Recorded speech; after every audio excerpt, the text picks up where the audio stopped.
we need to talk about how the Western media reacted to this video call, because it was very routine. They talked about military coordination, but Putin and Xi both reiterated that their relationship is not just about their bilateral cooperation, that they are now setting an example to the world of what it means to be leaders in global stability and showing the way forward around the world, showing the way forward to nations around the world, and how their example is so important in that.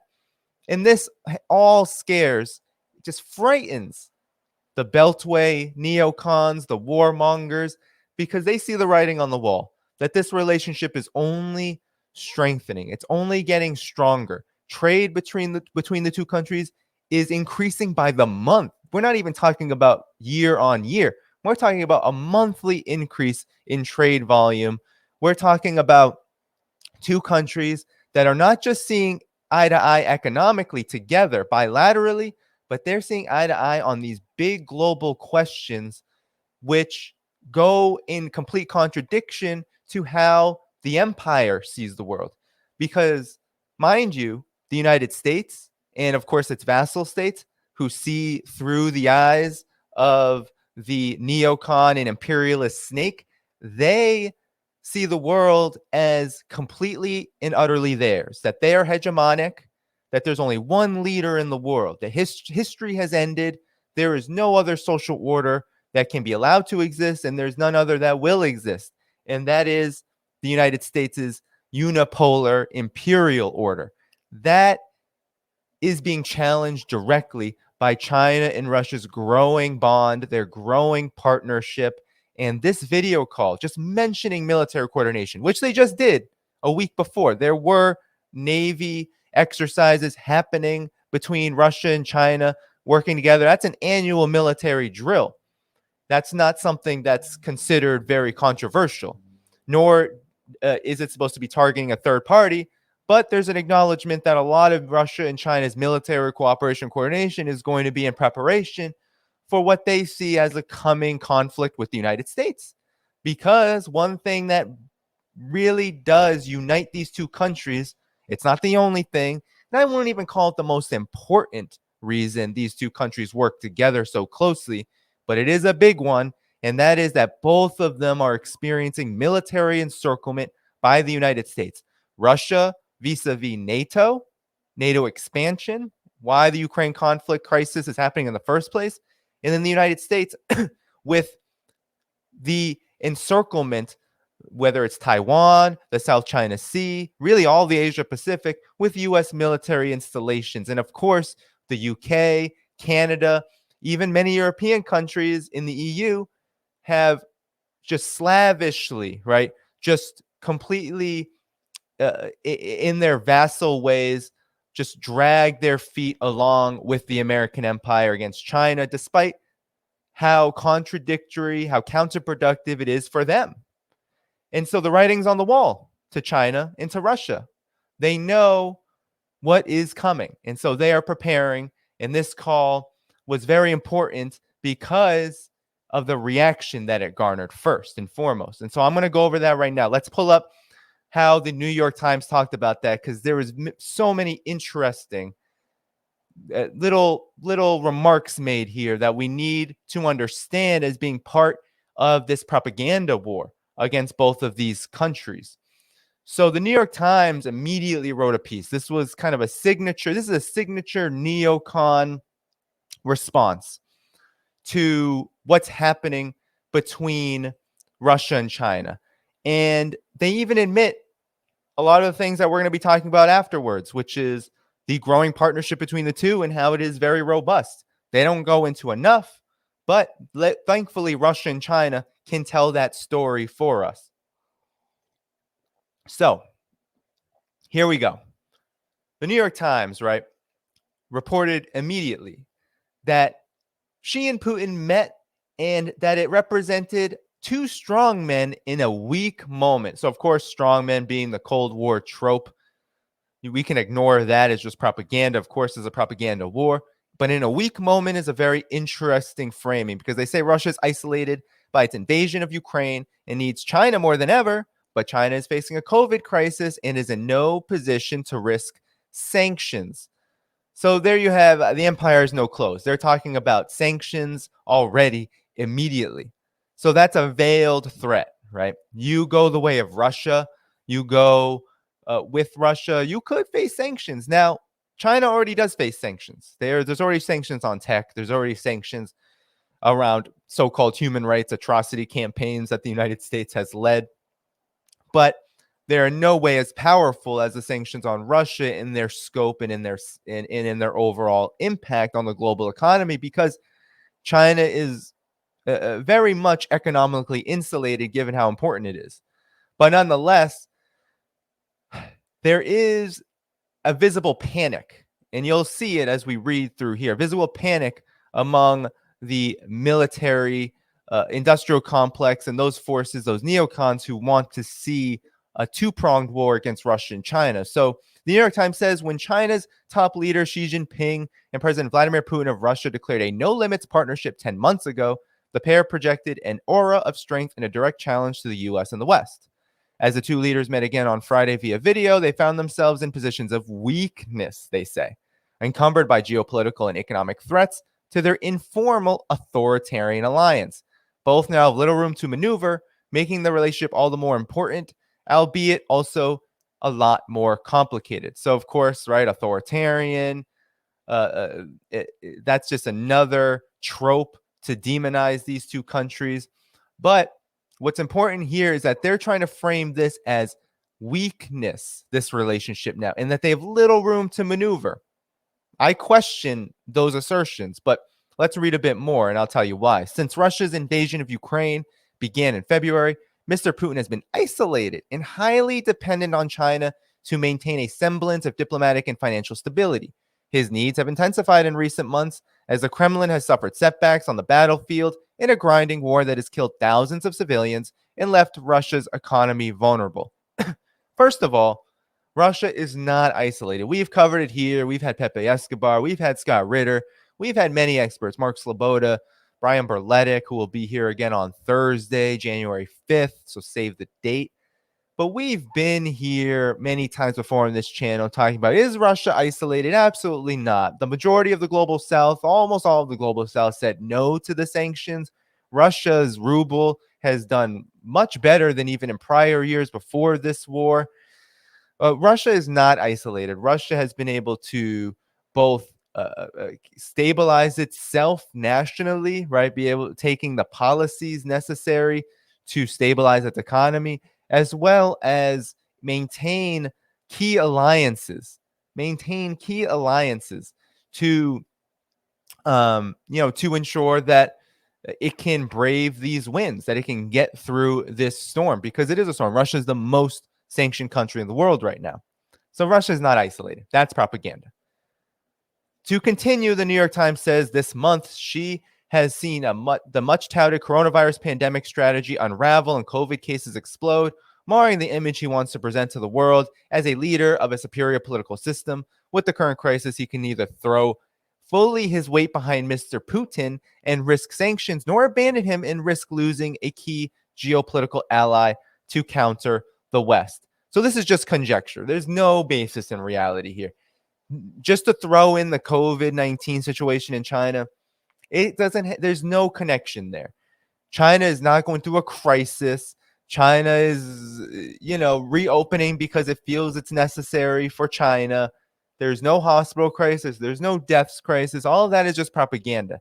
But they're trying to argue that Xi Jinping and China cannot fully support Russia, but cannot fully abandon Russia, as if that is going through the minds of any of China's leadership, let alone Xi Jinping at all. Again, this is conjecture. This is just storytelling, typical of the New York Times. They betrayed little shakiness, though, in their situations on Friday, pointing in public statements to beefier bilateral trade and growing military cooperation. Beefier, that's a pretty cringe term, but in a seeming nod to continue to the strains, Mr. Xi acknowledged, quote, the complicated and consistently changing international situation, end quote, but said China was ready to improve strategic collaboration with Russia, according to a transcript of Xi's remarks published by state media. So again, this is more storytelling. First of all, to acknowledge that there's a complicated and consistently changing international situation has nothing to do with the Russia-China strategic partnership. It's just acknowledging that surely the world is in a complicated place right now. That's just talking from Xi Jinping. He's just laying out the reality. But the New York Times, of course, is trying to say, and they do this many times in this article, that indicates that the Russia-China partnership is shaky. You get what I'm saying here? A lot of conjecture, a lot of storytelling because they don't really have any facts. They don't want to present the facts you need to know. And there's no, and of course, they don't want to present facts at all because that would go against their predetermined narrative. And here's what's interesting, okay? So they quote a source, and this is what they always do at the New York Times. They always quote their Beltway neocon establishment think tanks. So Yun Sun, who's a director at the China program at the Simpson Center, said as long as the two have the U.S. as their shared common threat, the convergence of their interests will outweigh the divergence. So this is from the Simpson Center. And I can pull up what the Simpson Center is. And this is why you can't take anything in the New York Times very seriously, because the Simpson Center is literally funded by hawkish governments, the U.S. government. It is funded by military contractors, by the embassies of U.S. allies. It is not something to be trusted. So here you go. Here you have Simpson right up there. This is the Simpson think tank. And here's its 2021 statement.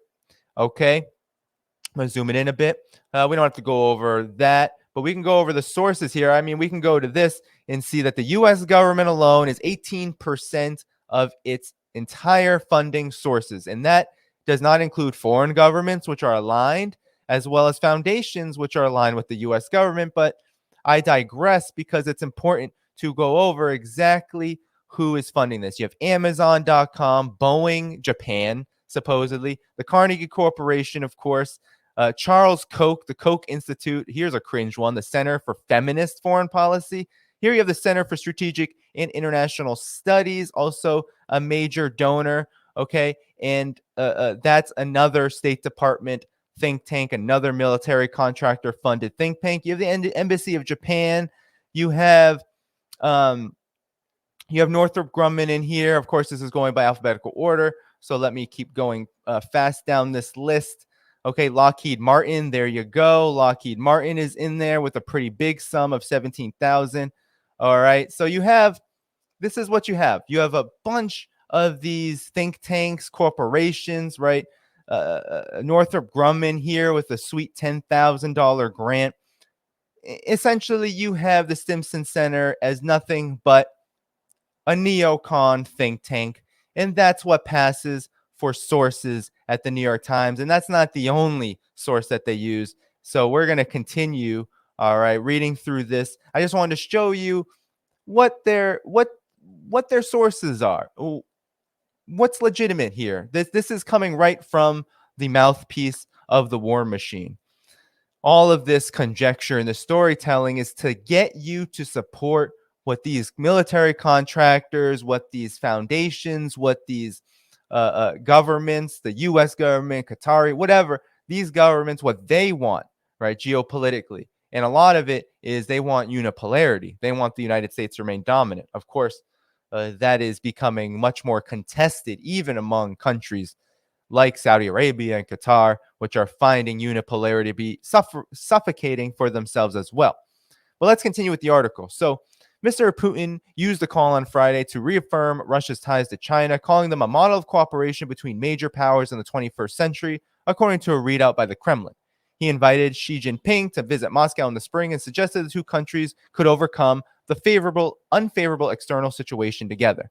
We share the same views on the causes, course, and logic of the ongoing transformation of the global geopolitical landscape in the face of unprecedented pressure and provocations from the West, Mr. Putin said.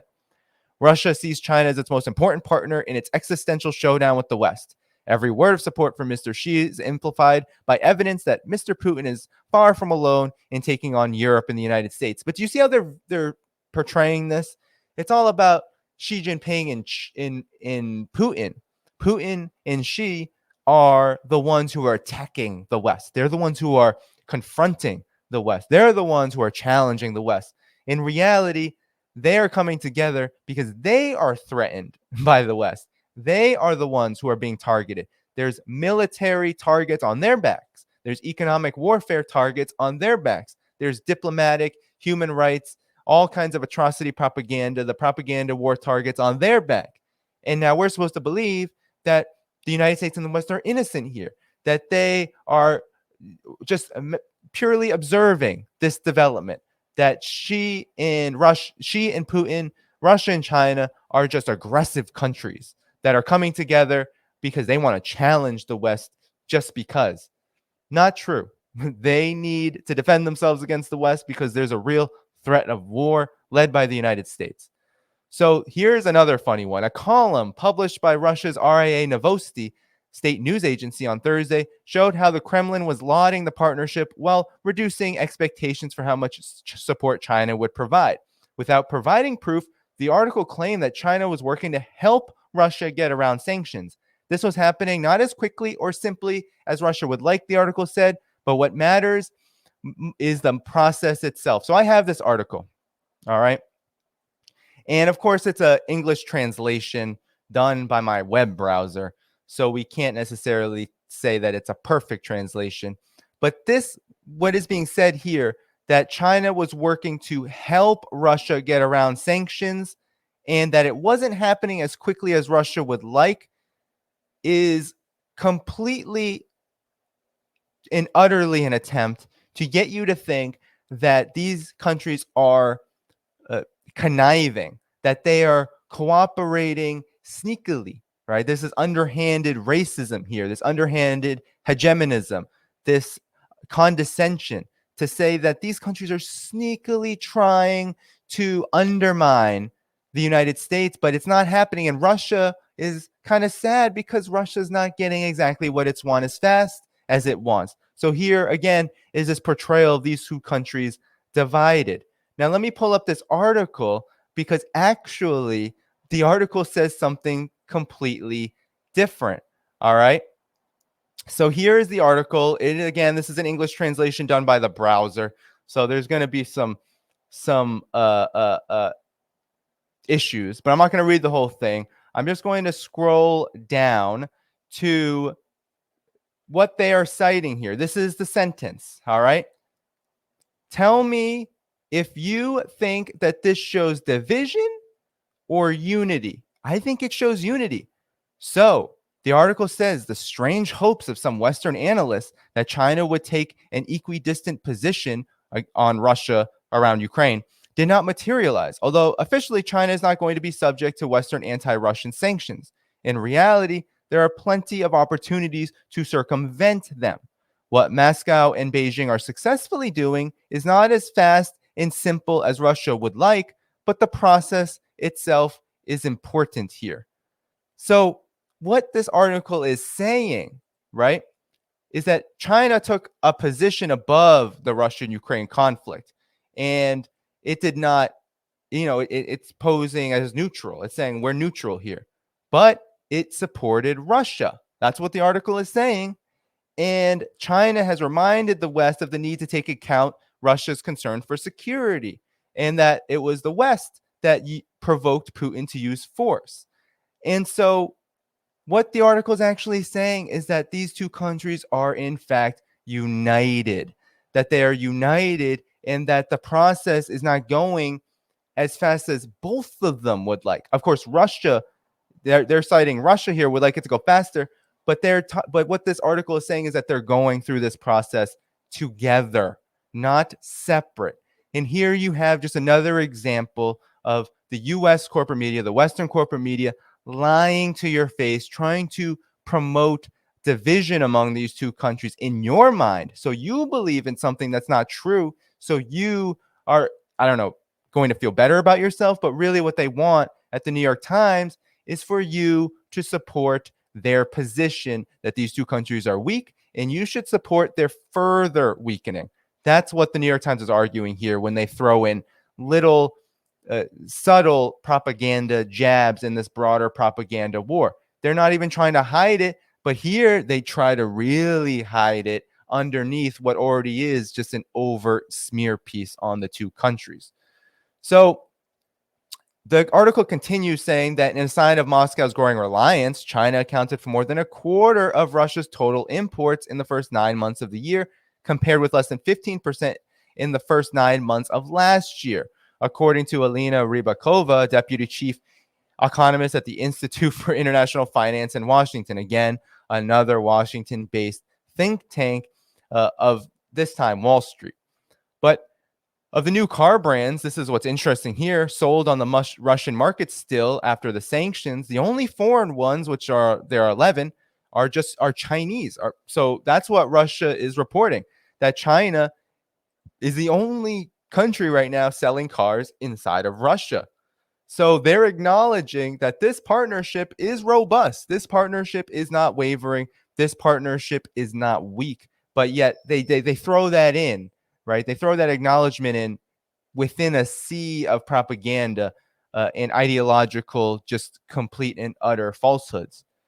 With Europe scrambling to wean itself off of Russian fossil fuels, China has become a critical customer. 3 times this month, the Russian energy giant Gazprom announced breaking its record for single-day gas deliveries to China. Ding, ding, ding. This partnership is not weak. This partnership is strong. On Friday, the two leaders vowed to deepen their ties. Mr. Xi called for China and Russia to provide each other with support for issues involving core interests, and Mr. Putin aimed to strengthen cooperation between Russian and Chinese forces. Here's the trigger, the real triggering thought. Military and military technical cooperation occupies a special place in our relations, in our ties, said Putin. It facilitates the security of our countries and supports stability in key regions. China is loath to violate sanctions. Western officials say that because of this, Russia has turned to 2 other friendly countries, Iran and North Korea, for emergency deals to address its shortfall in arms and ammunition. I mean, here you go again, right? China's not providing arms, so it has to go to lowly North Korea and Iran. That Russia and China, they don't think like this. This is the zero-sum game that the empire thinks of. This is their propaganda. This is their mentality. And they're trying to project it onto Russia and China. But China's partnership, the New York Times says, is important for the broader symbolism of Moscow helping to lead an anti-Western front, a key propaganda trope for Putin, who often rails against a Western golden billion purportedly trying to dominate and exploit the rest of the world's population. Where's the lie there? Putin doesn't seem to be lying there. It seems to me that that's exactly what the West is doing. It's trying to exploit the rest of the world's population. It's not trying, actually. It is doing that in a lot of ways. So here you have the New York Times trying to turn reality into lies. This is how they try to confuse you into supporting their dangerous war games. The West is trying to pressure with all of its strength Beijing and the head of the People's Republic of China personally, demanding they turn away from Moscow and Putin. The marquee News Weekly show on Russian state television, Vesti Nedeli, declared last Sunday, but Beijing positions is unchanged.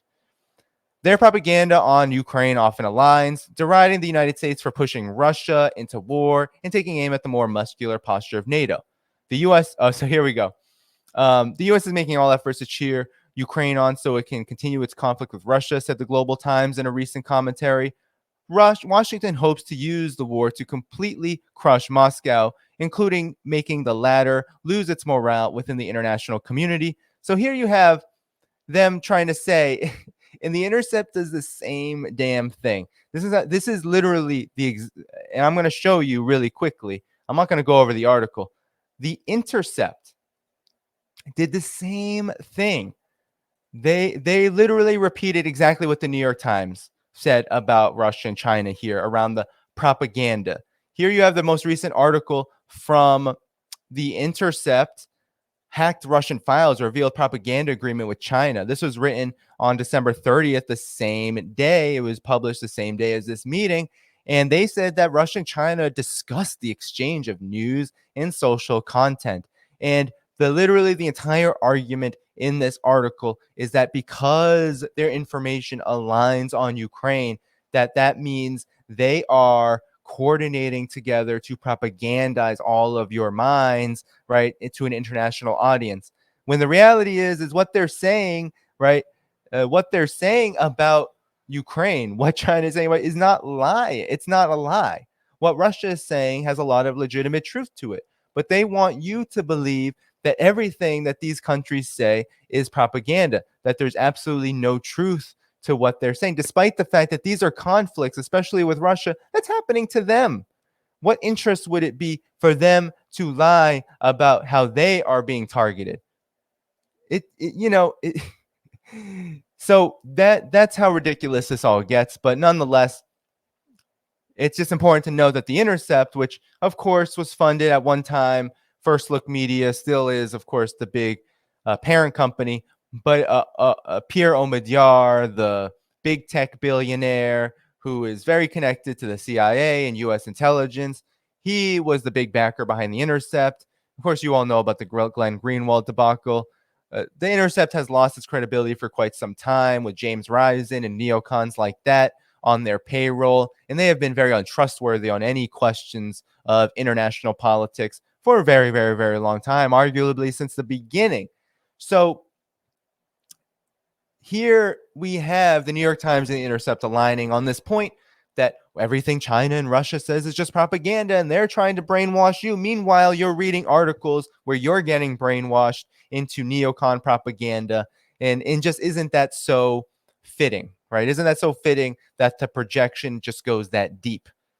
So let's continue, right? Chinese scholars, according to the New York Times, emphasize that the majority of countries in the world have not agreed to join sanctions against Russia and challenge the notion that Moscow is isolated beyond the West and its allies. Where's the lie? Africa, Latin America. Tell me how many countries in these regions, the Caribbean, even in much of Eurasia, tell me how many of these countries are going along with the Western sanctions, and you will not be able to find as many as you maybe thought there were. Because a lot of this is the EU and the United States slapping these sanctions on and trying to force these countries into following them.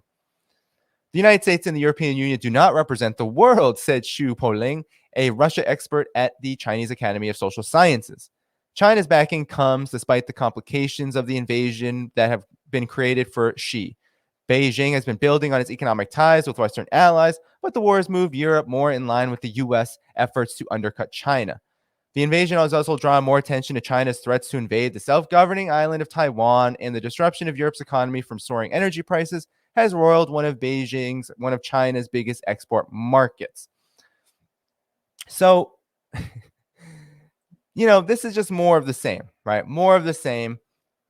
Just talking about how somehow Ukraine has made it harder for China.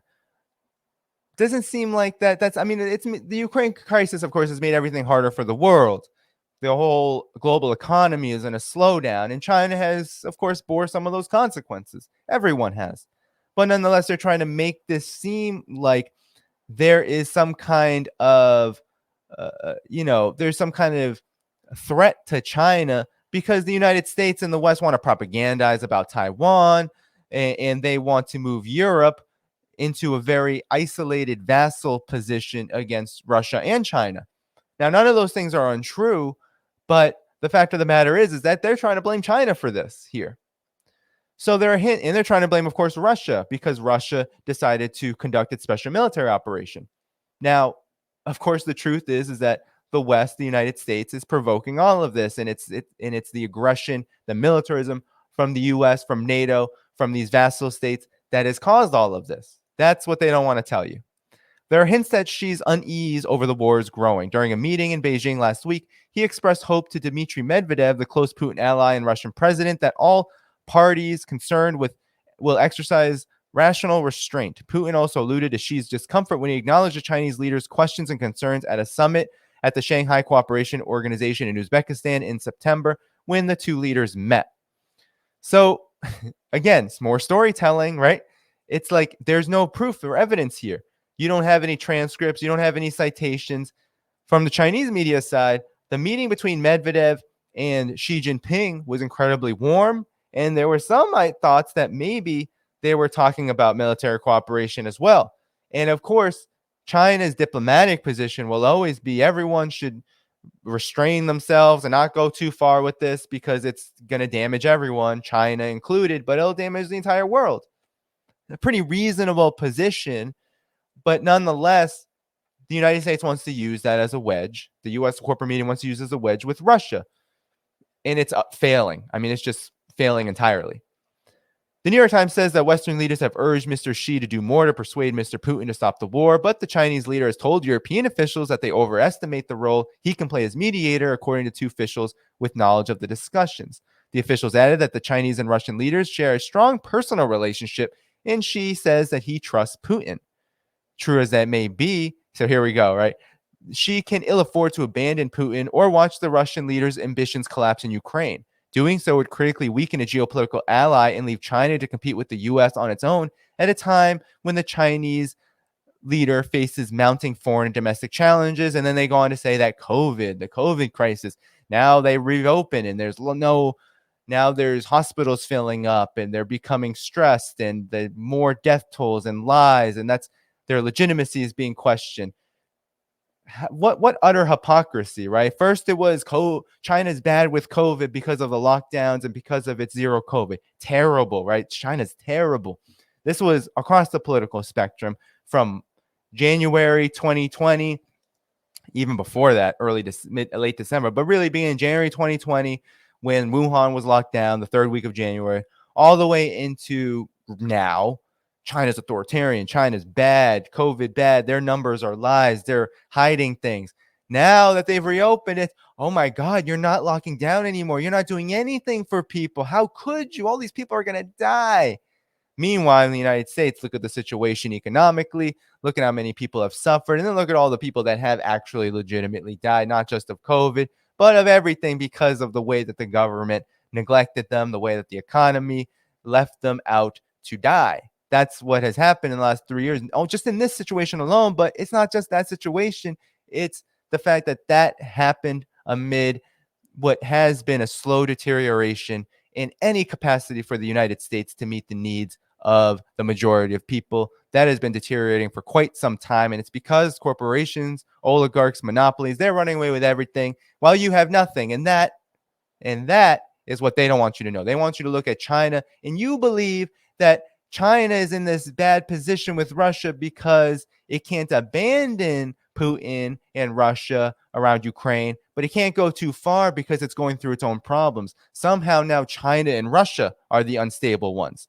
So here you go. Xi is also being stung by rising pressure from the U.S. Few things of greater consequences have occurred than the sweeping restrictions introduced in early October on semiconductor technology exports to China, which could set the country's high-tech industries by years. So here's the one acknowledgement of U.S. policy. The United States literally shirking the market, literally manipulating it to undermine China's rise in high technology, in particular semiconductors. I don't think it's going to work. Of course, it has hampered China's semiconductor capacity, but they're going their own way, and it's actually been going quite well. And China will be fine. But here's the one small acknowledgement that the U.S. has something to do here. They continue, and this is interesting.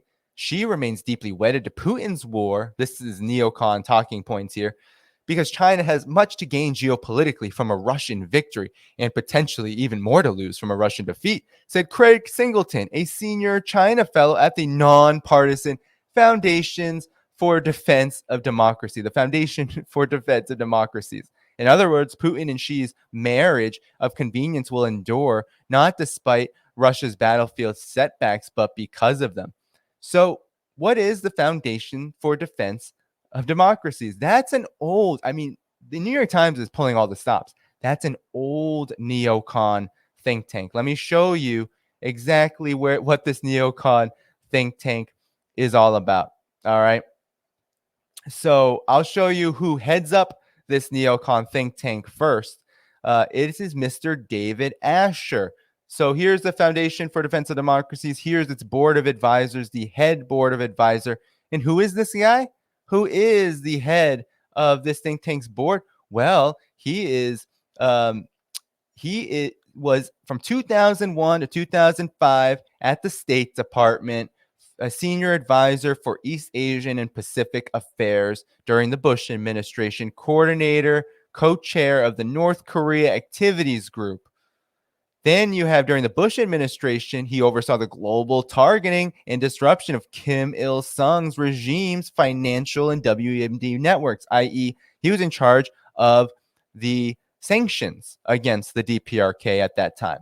And then you have the strategic architect of the designation of the Banco Delta Asia Macau in the Lebanese Canadian Bank, blah, blah, blah, blah, blah, under Section 311 of the U.S. Patriot Act. So here you have he's economic terrorism under the Patriot Act, under Obama. And then he advised CENTCOM General John Allen on Iran Hezbollah economic pressure strategy, as well as on sensitive counter-proliferation and counterterrorism programs and operations. It goes on and on and on. He is literally a spawn of the deep state, a spawn of the military state. And that's not all, because the connections go deeper. And I'm going to show you just a little bit of an old article from Think Progress. Yes, I know Think Progress is Center for American Progress. Not great, right? We know them to be Neratandin, the old Neratandin neocon liberal source. But nonetheless, here you have in 2011, documents shed light on those underwriting the Foundation for Democracies. And then, okay, it was started during the War on Terror, and it was supposed to be nonpartisan, blah, blah, blah. But let's go to what they say they found. They were able to get documents on its funding, and the Abramson Family Foundation, the CEO of the U.S. Healthcare, Leonard Abramson, a healthcare monopoly, offered the largest portion of its startup funding with nearly $250,000 in 2001, and added an additional $600,000 from 2002 to 2004. So there you have a healthcare monopoly. All right. Here's a liquor fortune, the heir to the liquor fortune, Edgar M. and Charles Brofman, adding $1 million over that 3-year period of 2001, 2004. And look at where they served as president of the World Jewish Congress, Mr. Brofman did, from 1979 to 2007. Charles Brofman, along with FDD donor Michael Steinhardt, co-founded Tiglit Birthright, which offers free trips to Israel for young Jewish adults. So Steinhardt is a hedge fund mogul who contributed $850,000 over that 3-year period. And we can go on and on and on. But I think the point here is that the Foundation for Defense of Democracies is a neocon think tank that is led by State Department hawks and spooks and deep state spooks, as well as Israeli agents. I mean, this is really important to note. It's not that Israel is like pulling all the strings of U.S. foreign policy. It's that their foreign policies are very much aligned. And so these forces, if you are a mogul or a corporatist and you happen to be Israeli, you are also funding and trying to get in on the lucrative profits from what Israel is doing to Palestine and to the broader Middle East, the broader Arab world, the broader region from which it occupies, right? Because it occupies not just Palestine, but also the Syrian Golan Heights, has had a mission for decades to go beyond those lines of demarcation and go further into Egypt, go further into places like Iran. There is a real lust, right? Lebanon, a real lust to occupy that entire region, right? And to eliminate the people of that region. So therefore, you have a lot of alignment. And that's what the Center for the Foundation for Defense of Democracies, that's what it represents. That neocon imperial alliance among the hegemon, the United States, and its deep partnership with Israel. That's what it is. So that's who you have being cited here. All right. So Xi also is emboldened because he has yet to pay a prohibitive cost for his measured support for Russia. Far from being diplomatically isolated, Xi has spent the past 3 months re-engaging with world leaders, many of whom have longed to meet face-to-face with the leader of the world's second largest economy. There you go. China's not isolated. China's doing quite well, and countries seem to like China. That's what they're saying, but it's a bad thing because it emboldens China, right? So the Chinese leader has had productive meetings with European leaders like Olaf Scholz of Germany, Emmanuel Macron of France. He also did very well at the G20, as they cite.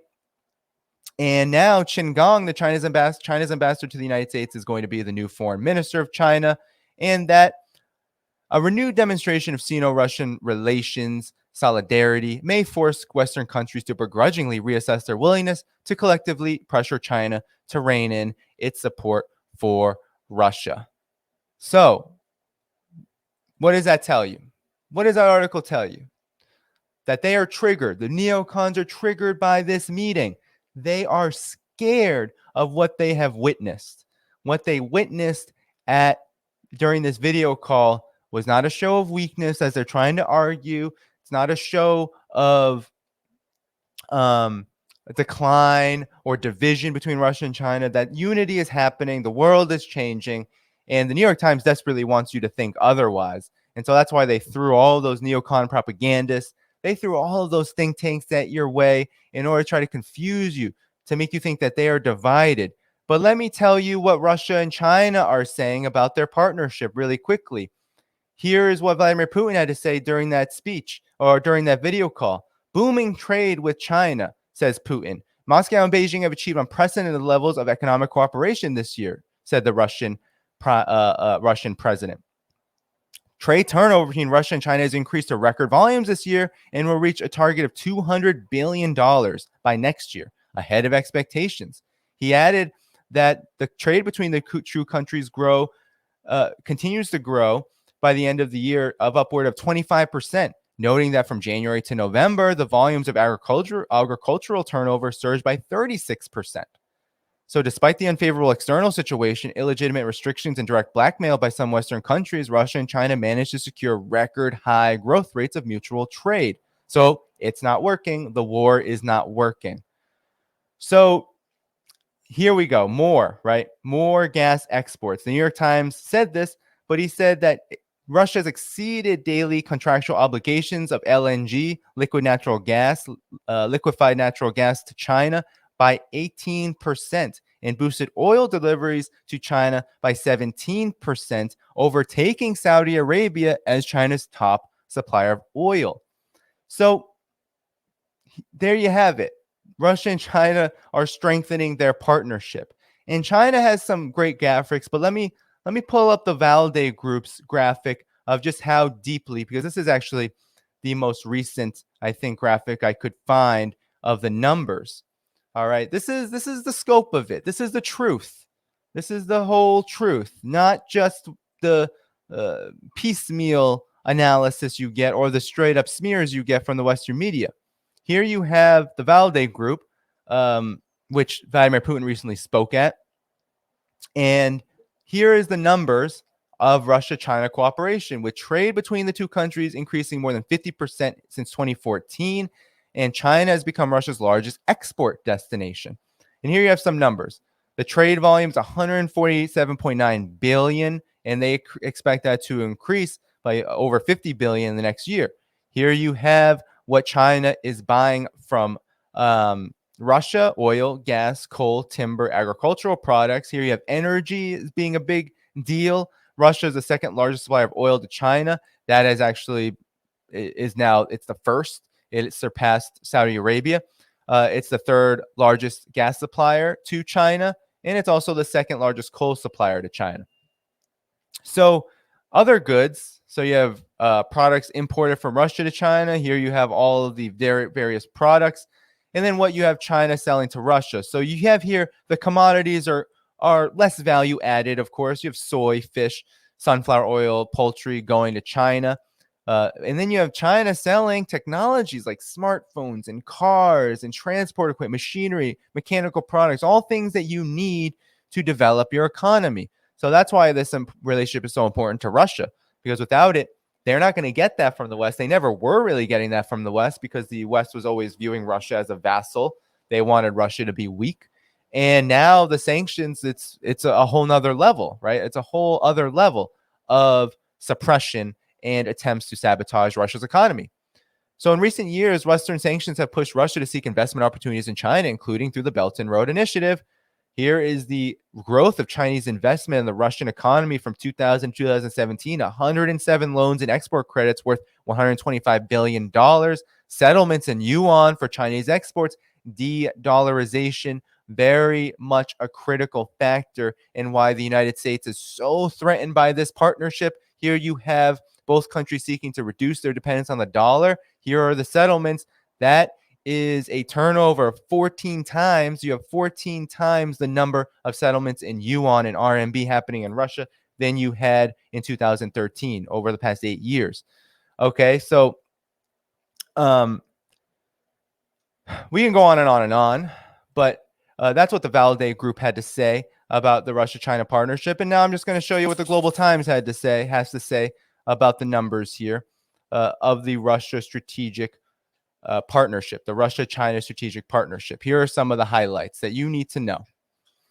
Bilateral trade exceeded 10 billion alone in 2020, and of course, you have more of the Russia. You have the more of the oil trade that's increasing all of the time. You have China and Russia supporting each other in fields such as vaccine development, treatment plans, and epidemic control measures. So public health. You have 30 meetings between Xi Jinping and Russian President Vladimir Putin since 2013. That's in the last 10 years, 3 meetings per year. That's a really close partnership. Mind you, just being a leader of these countries alone takes a lot of time. We just had a pandemic. I mean, that's a really close partnership when you think about how often those two countries are meeting, and that they're conducting high-level exchanges, military coordination, joint drills, equipment, and tech development based on the principle of non-alignment, non-confrontation, and not targeting any third party. China and Russia have inked a memorandum of understanding to jointly build international scientific research station on the moon. So there you have it. This partnership is expansive. It's not just economic bilateral activities. It's not just they need to come together because they're being targeted by the West. These two countries for decades were separated by ideological difference during the Sino-Soviet split, a huge blunder in the world socialist movement, in global politics generally at that time. Now these two countries are kind of making up for lost time.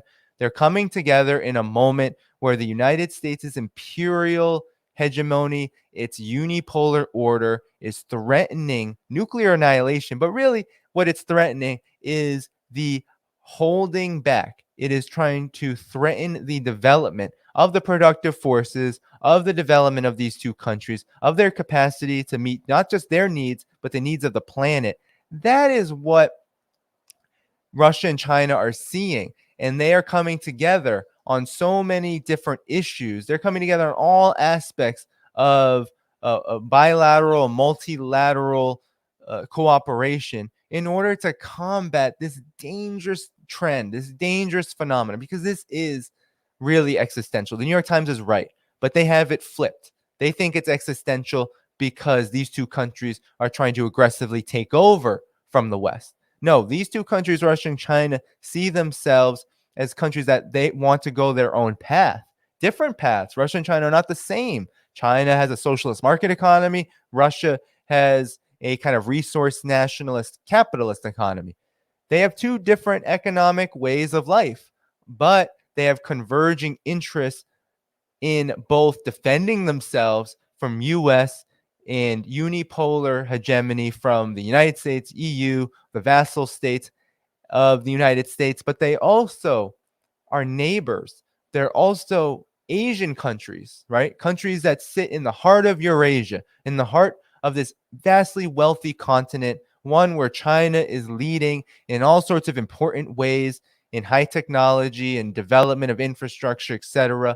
And you have Russia, one of the biggest countries in the world, with all of this potential, all this capacity, all this energy to be able to rebuild what the former Soviet Union had, which was a booming economy at one time, and to even build beyond that, given that the productive forces worldwide are much more advanced than they were in the mid-20th, early 20th century.